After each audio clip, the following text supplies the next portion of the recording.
नमस्कार दोस्तों। दोस्तों, एक सुखी और समृद्ध जीवन जीने के लिए सबसे जरूरी हो जाता है अपने आस-पास मंडरा रहे विभीषण नामक खतरे को ढूंढना। जिसने भी इसे ढूंढ लिया, उसकी आधी समस्या अपने आप दूर भाग गई।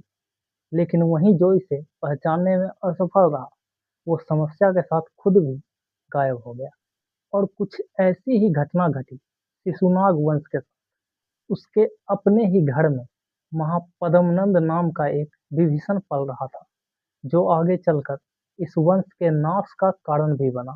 पर यहाँ सोचने वाली बात यह है कि उसे ऐसा क्यों करना पड़ा। क्या उसे सत्ता की लालच थी, या फिर उसके साथ ऐसा कुछ हुआ था जो उसे सत्ता तक खींच लाई। आइए जानते हैं। दोस्तों, महापद्मनंद, जो कि नंद वंश का संस्थापक बना, लेकिन इसके सत्ता पाने की पहले की कहानी अपने आप में रोमांचकारी और सीख देने वाली है। महापद्मनंद, जो कि एक नीची जाति की महिला का बेटा था, और इसका बाप शिशुनाग वंश का राजा महानदीन था। निम्न वर्गीय माता का पुत्र होना मानो इसके लिए एक अभिशाप सा बन गया था। बचपन से ही इसे अत्यधिक भेदभाव का सामना करना पड़ता था। दूसरे की बात तो बाद की बात है, इसके अपने लोग भी इसे एक नीच की भावना से देखा करते थे। पर बचपन से ही महापद्मनंद में एक खास बात थी। ये हर किसी को पलट कर जवाब नहीं देता था। शायद आसपास के वातावरण से कुछ सीखने का प्रयास करता होगा। उसकी इस खामोशी का अनुचित लाभ उठाने की कोई कसर इसके अपने लोग भी नहीं छोड़ते थे। पर कहते हैं ना, सब्र रखो, समय सबका आता है। इसका भी आने वाला था। राजमहल में नाई का काम दिया गया था। राजा के साथ साथ इसे राजा के सेनापतियों का भी बाल दाढ़ी बनाना पड़ता था। जरा सोचिए, एक राजकुमार के लिए इससे शर्म की बात और क्या ही होगी। पर महापद्मनंद चुप रहा, शांत होकर राजमहल के वातावरण को गमना शुरू कर दिया। उसने गौर किया कि राजमहल में सारे लोग महान दीन के पक्ष में नहीं है। वे सब अलग अलग गुटों में बटे पड़े हैं। और ये महापद्मनंद को एक बड़े अवसर जैसा दिख रहा था। जरूरत थी अब उसे अपना दांव चलने की। इसके बाद उसने सबसे पहले उन लोगों तक पहुंच बनाया जो महानदीन को सत्ता से हटाना चाहते थे। साथ ही अपने 8 पुत्रों को, जिनमें से एक धनानंद भी था, उन सब को नाई का बेहतर काम सिखाया। क्योंकि महापद्मनंद को पता था कि जो हाथ इंसान का बाल और दाढ़ी काट सकता है, वही हाथ सामने वाला का गला भी काट सकता है। और एक दिन महापद्मनंद अपने 8 बेटों और महानदीन के विरोधियों के साथ मिलकर प्लान बनाता है, और तय किया जाता है कि इस काम को 3 चरणों में पूरा किया जाएगा। पहले चरण का काम इसने अपने 8 बेटों को सौंपा, जिसमें उसे सौंपा गया कि वे महानदीन के 8 सेनापतियों को मौत के घाट उतारेंगे। दूसरे चरण का काम इसने अपने समर्थकों को दिया, जिसे कहा गया कि वे बाकी बचे लोगों पर कंट्रोल स्थापित करेंगे। और तीसरा और सबसे प्रमुख चरण महापद्मनंद खुद अपने पास रखा, जिसमें तय किया गया कि वे महानदीन को खत्म करेंगे। और अब वो दिन आया जब इस काम को अंजाम तक पहुंचाना था। उस दिन उसके 8 बेटे 8 सेनापतियों का दाढ़ी बनाना शुरू कर दिया, और महापद्मनंद महानदीन के दाढ़ी बनाने का काम शुरू कर दिया। और जैसे ही महापद्मनंद ने इशारा किया, उसके सभी बेटों ने एक साथ एक ही समय पर उसी अस्तूरा से बाकी सभी सेनापतियों का गला उतार दिया। अब महानदीन समेत उसके सेनापति भी ढेर हो चुके थे।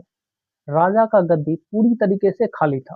साथ ही जब तक महानदीन के समर्थक कुछ समझ पाते, तब तक महापद्मनंद के समर्थकों का उस पर कंट्रोल स्थापित हो चुका था। और इस तरह 344 ईस्वी पूर्व में धाराशाही हुआ सुनाग वंश, और स्थापित हुआ नंद वंश, जिसका संस्थापक बना महापद्मनंद। महापद्मनंद को सत्ता तो मिल गई, लेकिन अब उसकी इच्छा थी एक महान सम्राट बनने की। कारण था कि मगध साम्राज्य के आसपास कई छोटे छोटे साम्राज्य थे, जिन पर उस समय मगध साम्राज्य का कोई कंट्रोल नहीं था। महापद्मनंद चाहता था कि उन राज्यों पर भी मगध साम्राज्य का कंट्रोल स्थापित हो, लेकिन उसके लिए जरूरत थी एक विशाल सैन्य शक्ति की। इसीलिए महापद्मनंद ने सबसे पहले एक विशाल सेना का गठन किया, जिसमें लगभग 2 लाख पैदल सैनिक, 20,000 घुड़सवार, 2000 रथ और 3000 हाथियों को शामिल किया। उसकी ये सेना इतनी विशाल हो चुकी थी कि आसपास के बड़े साम्राज्यों की सेना भी उसके सामने एक तिनके के बराबर लगने लगी।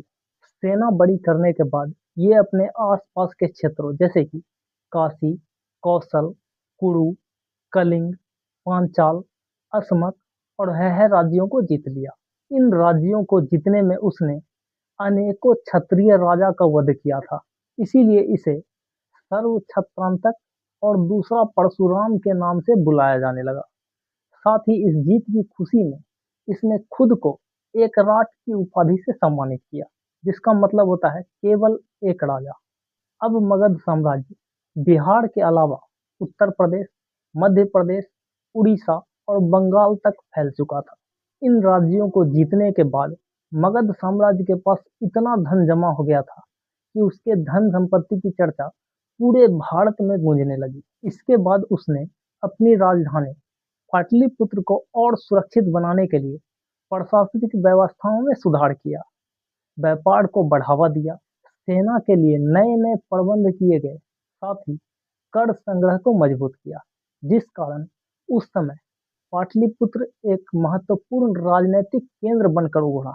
महापद्मनंद एक शक्तिशाली शासक बन गया था, लेकिन फिर भी कुछ लोग जैसे कि क्षत्रिय और ब्राह्मण उसका विरोध करते थे। कारण था कि ये लोग उन्हें पारंपरिक क्षत्रिय वंश का नहीं मानते थे। जैसा कि मैंने शुरुआत में ही बताया कि ये एक निम्न वर्गीय माता का पुत्र था। इस कारण इसे विरोध का सामना तो करना ही पड़ता था, लेकिन फिर भी उसकी प्रशासनिक क्षमता और सैन्य बल के सामने सब नतमस्तक थे। किसी की भी इतनी औकात नहीं थी कि उसके सामने खड़े होकर उसका विरोध करे। पर समय किसी के लिए ना तो रुकता है, ना थमता है और ना ही किसी के लिए इंतजार करता है। इसीलिए अब वो समय आ गया था जब महापद्मनंद को गद्दी और इस दुनिया को छोड़कर जाना था। एक तरफ महापद्मनंद की मौत हो जाती है, दूसरी तरफ इनके 8 बेटों में सत्ता के लिए लड़ाई शुरू हो जाती है और अंततः जीत होती है इसके सबसे अहंकारी बेटे धनानंद की।